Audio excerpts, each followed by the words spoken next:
नगर राज्य, जहाँ 3 भाई रहते थे। बड़े का नाम भीमा, मंझला का नाम लल्लन और सबसे छोटे भाई का नाम था भोला। पिताजी गुजर चुके हैं, तीनों भाई का विवाह भी हो गया। आज तीनों भाई पिता की संपत्ति का बंटवारा कर रहे हैं। आहा, देखो भाई, मैं सबसे बड़ा हूँ, इसलिए मैं बंटवारे का काम करूँगा। बोलो, तुम लोगों को मंजूर है? भैया, मैं तो मंझला हूँ, आप जो बोलोगे मुझे स्वीकार है। भैया, आप दोनों तो मेरे बड़े भैया हो, मैं तो सबसे छोटा हूँ। आप लोग जो फैसला करोगे मैं उसे स्वीकार कर लूंगा। पिता के जाने के बाद आप दोनों को मैं पिता स्वरूप मानता हूँ। तो फिर ठीक है, सबसे पहले हम खेतों का बंटवारा करते हैं। देखो भाई, हमारे पास 2 खेत हैं और एक मेड़ है। हम लोग 3 भाई हैं, इसलिए 2 खेत में से एक मैं और एक मंझला लल्लन का होगा और बचा मेड़ छोटा भाई यानी कि भोले का होगा। अरे वाह, बहुत अच्छा निर्णय है भैया, मुझे मंजूर है। कहो भोला, तुम तो चुप हो गए, क्या तुम्हें मंजूर नहीं? नहीं नहीं भैया, आप जो कहेंगे वह मुझे मंजूर है। अच्छा तो ठीक है, अब बारी आती है हमारे पिताजी द्वारा लगाए गए आम के पेड़ का। चलो अब आम पेड़ के पास चलते हैं। अब तीनों भाई आम पेड़ के पास आते हैं। आम के पेड़ में 2 डाली है, दोनों डालियों में आम के फल लदे हुए हैं। देखो भाई, ये है आम का पेड़। अब इसका बंटवारा भी कर लेते हैं। देखो, इसमें 2 डाली है और एक जड़ है। इन 2 डाली में से एक डाली मेरा होगा और एक लल्लन का होगा और जड़ भोला का होगा।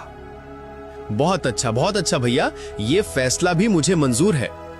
आप लोग तो बड़े हो, मैं तो सबसे छोटा हूँ। मैं भला आप लोगों के बात को कैसे टाल सकता हूँ? मुझे भी मंजूर है भैया। अब तीनों भाई घर के पास आते हैं। अब घर का बंटवारा भी होना है। तो फिर ठीक है, अब बारी आती है इस घर की। इस घर में 4 कमरे हैं और एक छत है। 2 कमरा मेरा होगा और 2 कमरा लल्लन का, और जो खप्पर का छत बच जाएगा वो भोला का होगा। भीमा के इस फैसले से भोला बहुत दुखी हो जाता है। फिर भी बड़े भाई का फैसला मानकर वो कुछ नहीं कहता है। इस तरह घर का बंटवारा भी पूरा हो जाता है। अरे भैया, खेत, पेड़ और घर के बाद और एक जरूरी चीज तो आप भूल ही गए। अरे लल्लन, वो क्या जरूरी चीज है जो मैं भूल गया हूँ? क्या तुम मुझे याद दिला सकते हो? भैया, पिताजी ने हम तीनों भाइयों के लिए कुछ रुपए पैसे भी तो छोड़ गए हैं, आप उसे कैसे भूल सकते हो? अरे हाँ, याद आया, जरा रुको, मैं अभी लेकर आता हूँ। बड़ा भाई भीमा घर के अंदर से एक मटका लेकर आता है, जिसमें कई सिक्के भरे थे और उनमें से कुछ पुराने जमाने के सिक्के भी थे। देखो भाइयों, इसमें से 2 प्रकार के सिक्के हैं। एक जो अभी वर्तमान में चल रही हैं, वहीं दूसरा जो हमारे दादा के दादा के दादा जमाने के हैं, यानी कि बहुत पुराने जमाने के सिक्के हैं, जो कि कुछ अजीब धातुओं के साथ बनाया गया है। तो भैया, अब इन सिक्कों का कैसे बंटवारा करोगे आप? तो सुनो, अभी के जमाने में जितने भी सिक्के चल रहे हैं, उन सिक्कों को मैं और मंझला भाई लल्लन का होगा, और जो सिक्के बहुत पुराने हैं, जो कि पुराने धातुओं से बनाए गए हैं, वो भोला का होगा। इस तरह दोनों भाई रुपए पैसे को भी ले जाते हैं। देखो भोला, पुराने जमाने के सिक्के में सिर्फ 4 ही सिक्के बचे हुए हैं। तुम चाहे तो इन 4 सिक्कों को ले जा सकते हो। और बहुत ही पुराने जमाने के 4 सिक्के भोला को देते हैं। भैया, आप दोनों तो सारे रुपये पैसे ले लिए। अगर मेरे तकदीर में ये सिर्फ 4 रुपया ही लिखा है तो मैं उसे स्वीकार करता हूँ। भोला अपने हिस्से के 4 सिक्कों को लेकर घर के अंदर जा ही रहा था कि तभी बड़ा भाई रोककर कहता है, अरे भोला, तू पगला गया है क्या? तूने सुना नहीं? बंटवारा हो गया है। अब इस घर में हम रहेंगे। तुम्हारा हिस्सा तो छत में है, तुमको तो बंटवारा छत में दिया गया है। अब तुम उस खप्पर छत में जाकर रह सकते हो। इस घर के अंदर अब तुम नहीं रह सकते। अब ये घर हम दोनों का हुआ। भैया, आप ही कैसी बातें कर रहे हो? मैं कहाँ जाऊंगा? मेरा तो अभी अभी शादी हुआ है, मैं कहाँ रहूंगा भैया? अरे भोला भाई, ये तो तुम्हें पहले सोचना था ना, जब बंटवारा चल रहा था। अब पछताए क्या करें जब चिड़िया चुग गई खेत। दोनों भाई ने भोला और उसकी पत्नी को घर से धक्के मारकर बाहर कर दिया।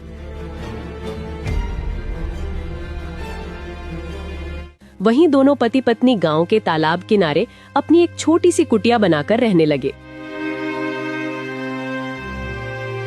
हे भगवान, यह हमारे साथ क्या हो रहा है? अब ना घर का रहे ना घाट का, कैसे चलेगा जीवन? 2 वक्त की रोटी तो छोड़ो, एक रोटी भी नसीब में नहीं है।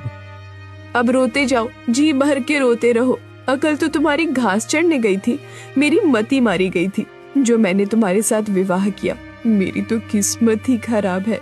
बड़े भाई बोलकर तुमने कुछ ज्यादा ही इज्जत दे दी। देख लिया नतीजा, अब भुगतो।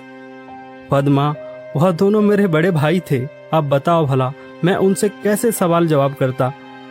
अच्छा, तुम्हारे बड़े भाइयों ने तो अपने छोटे भाई के लिए कुछ नहीं सोचा? सब कुछ तो रख लिया। तुम्हारे हिस्से में क्या दिया है? खेत के नाम पर मेड़ दिया है और पेड़ के नाम पर जड़ दिया है, घर के नाम पर छत दिया है और पैसे के नाम पर ये आदम जमाने के 4 सिक्के दिए हैं। पद्मा, अब बस भी करो, और कितनी ताने मारोगी? अब छोड़ो उन बातों को। चलो छोड़ दिया, अब बताओ आगे का क्या? क्या करोगे, क्या खाओगे, कुछ बताओगे मुझे? अब मैं क्या करूं पद्मा? अब तो मेरे पास कुछ भी नहीं है। एक काम करता हूँ, मैं मुखिया के पास इन पुराने सिक्कों को लेकर जाता हूँ। शायद इन सिक्कों के बदले मुझे कुछ नया सिक्का मिल जाए।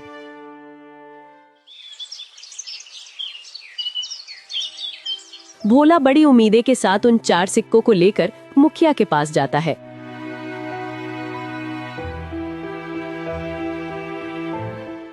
अरे भोला, तुम यहाँ? बताओ कैसे आना हुआ? मुखिया जी, मेरे पास यह सिर्फ 4 सिक्के ही हैं। क्या आप इन सिक्के के बदले मुझे कुछ नए सिक्के दे सकते हैं? अरे भोला, ये सिक्के बेकार हैं। अब ये चलन में नहीं रहा। भला तुम्हें इन सिक्कों के बदले कौन पैसे देगा? सच में तुम बहुत भोला हो। अब मैं क्या करूं? हे भगवान, मैं तो बर्बाद हो गया। मेरा सब कुछ लुट गया। अब देखो भोला, मैंने भी तुम तीनों भाइयों के बंटवारे की बात सुनी है। सुनकर बहुत बुरा लगा। दोनों भाइयों ने तो सब कुछ ले लिया और बदले में तुम्हें कुछ नहीं दिया। ऊपर से उन निर्दयी भाइयों ने तुम्हें घर से भगा भी दिया। हे भगवान, ऐसा भाई तो दुश्मनों को भी ना मिले। अभी क्या करूं मुखिया जी? लगता है मेरी तकदीर में कुछ नहीं है।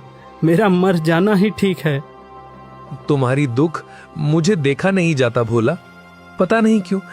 वैसे तो मैं किसी के ऊपर दया नहीं करता, फिर भी तुम्हारा दुख देखकर मेरे जैसे कठोर दिल भी आज पिघल गया। एक काम करो भोला, कल से तुम और तुम्हारी पत्नी मेरे खेतों पर काम करो।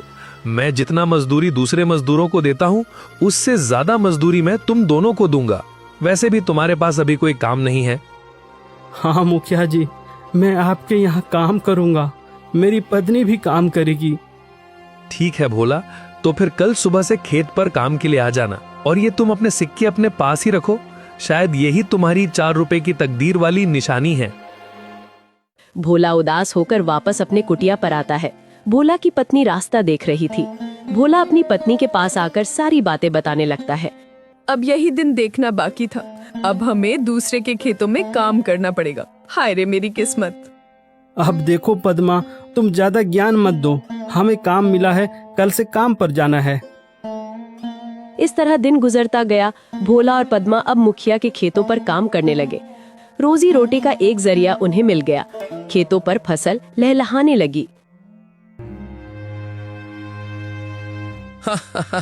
अरे भैया, इस साल तो हमारा फसल बहुत अच्छा हुआ है। हाँ भाई, इस साल तो बहुत ज्यादा फसल हुआ है। इस साल बहुत आमदनी होगा। अब चलो भैया, अब घर चलते हैं, कल सुबह फिर आएंगे।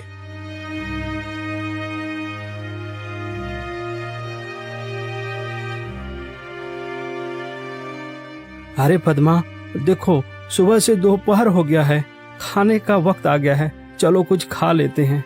वैसे आज खाने में क्या है पद्मा? घर में जो भी थी रूखी सूखी सब ले आई हूँ, जाकर ठूसो। थके हारे भोला और पद्मा दोनों खेत के एक किनारे में बैठकर खाना खाने लगते हैं। अरे पद्मा, क्या हुआ? तुम अचानक खाना क्यों बंद कर दी? नहीं नहीं, कुछ नहीं। मैं तो बस ऐसे ही कुछ सोच रही थी।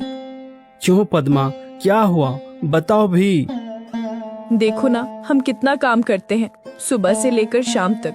ऐसा कब तक चलेगा? क्या तुम्हें नहीं लगता कि हमारा कोई संतान भी हो जो बुढ़ापे में हमारा सहारा हो? हाँ पद्मा, बार बार मैं भी यही सोचता हूँ, पर क्या करें, यह सब हमारे हाथ में नहीं, यह तो ऊपर वालों के हाथ में है। पता नहीं किस जन्म की सजा भुगत रही हूँ। भगवान ने तो हमसे मुंह मोड़ लिया है। बेघर होकर हम भटक रहे हैं। हमारे भाग्य में कुछ नहीं, न कोई संतान, न कोई जमीन जायदाद। हाँ पद्मा, अब तो भगवान पर भी भरोसा उठने लगा है। भोला और पद्मा दोनों बातें कर ही रहे थे कि तभी वहाँ अचानक एक चिड़िया आकर बैठ जाती है। अरे अरे, ये देखो तो, यह तो एक चिड़िया है, हमारे पास ही आकर बैठ गई। लगता है इसे भूख लगी है, हमें इसे कुछ खाने को देना चाहिए। हाँ पद्मा, तुम इसे कुछ खिला दो, शायद भूख के मारे यहाँ आ गया होगा। पद्मा ने उस चिड़िया को कुछ चावल देती है। चिड़िया कुछ देर पद्मा को देखती रहती है, फिर चिड़िया उस चावल को खाकर उड़ जाती है। अब चलो पद्मा, घर चलते हैं, शाम भी हो रहा है। भोला और पद्मा दोनों खेतों पर काम करने के बाद अपना कुटिया पर चले जाते हैं।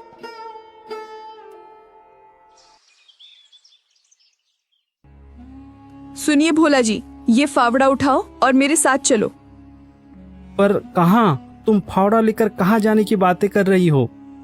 ज्यादा सवाल जवाब नहीं, मेरे साथ चलो, आज कुछ जरूरी काम करनी है। क्या?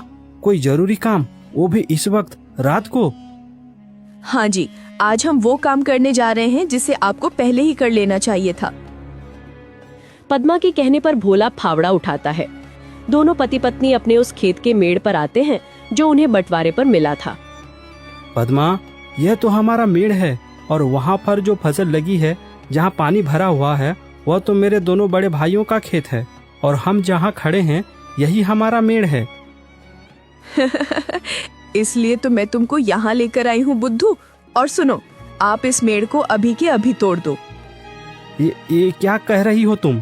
इससे तो मेरे दोनों भाइयों के पूरे फसल बर्बाद हो जाएगा। बिना मेड़ के भला खेती कैसे हो सकता है पद्मा? ये समस्या तुम्हारे भाइयों का है, तुम्हारा नहीं। हमारा मेड़ हमारी मर्जी, तोड़े या रखे। अरे वाह पद्मा वाह, मुझे पता नहीं था, तुम तो बड़ी होशियार हो, अब मुझे समझ में आ गया। इस तरह पद्मा और भोला ने खेत के सारे मेड़ को तोड़ दिया, जिससे खेतों से पानी भर गया और फसल बर्बाद हो गया। अगली सुबह जब दोनों भाई खेत पर पहुंचते हैं, हे भगवान, ये क्या हो गया? हमारे सभी फसल तो बर्बाद हो गया। कितनी अच्छी फसल लगी थी, सोचा था इस साल सोने के गहने लूंगा, पर सपना सपना ही रह गया। अरे भाई, हम दोनों तो बर्बाद हो गए रे।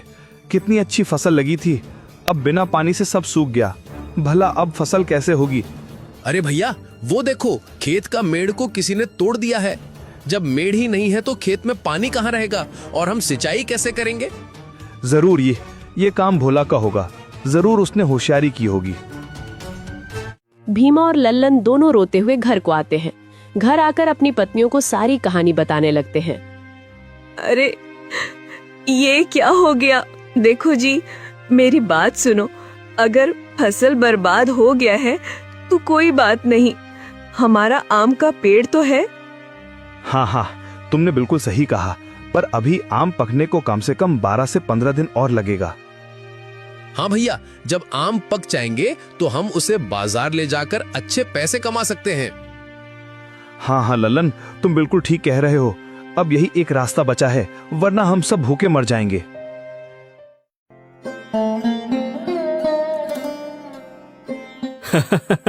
अरे पद्मा, तुम तो कमाल कर दिया, मेड़ तोड़ दिया। जैसी करनी वैसी भरनी, ये उन्हीं के कर्मों का फल है। सुनो जी, आज रात हमें और एक काम करना है। अरे पद्मा, इस बार क्या करना है? अरे बुद्धू, तुम अब देखते जाओ, वो तुम्हें शाम होने के बाद ही बताऊंगी। जैसे ही शाम हुआ, पद्मा और भोला दोनों कुल्हाड़ी लेकर उस आम के पेड़ के नीचे पहुंच जाते हैं जो उन्हें बंटवारे पर मिला था। सुनो जी, क्या यही वो आम का पेड़ है? हाँ पद्मा, यही तो बंटवारे वाला आम का पेड़ है। एक डाल पर बड़े भैया और एक डाल पर मंझला भैया का अधिकार है। तो फिर हमारा हिस्सा कौन सा है? अरे पद्मा, मैंने तो पहले ही तुम्हें बता दिया था कि हमारा हिस्सा सिर्फ जड़ है, इसके अलावा और कुछ भी नहीं।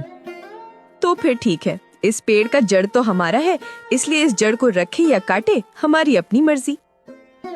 दोनों पति पत्नी आम के पेड़ को काट देते हैं। आम का पेड़ नीचे जमीन पर गिर जाता है। एक जोरदार आवाज होता है। भीमा और लल्लन दौड़कर पेड़ के पास आते हैं। भोला और पद्मा को दोनों भाई पकड़ लेते हैं। अच्छा, तो तू है भोला, तू हमसे बदला ले रहा है। आज तो तेरा खैर नहीं, तुझे तो इसकी सजा जरूर मिलेगी। अरे रुको भैया, हम इन दोनों को राजा के पास ले चलते हैं और इनको कौड़े की मार वाला सजा दिलवाते हैं। हाँ, बिल्कुल ठीक कहा लल्लन तुमने। भोला और पद्मा को दोनों भाई रात भर कमरे में बांध कर रखते हैं।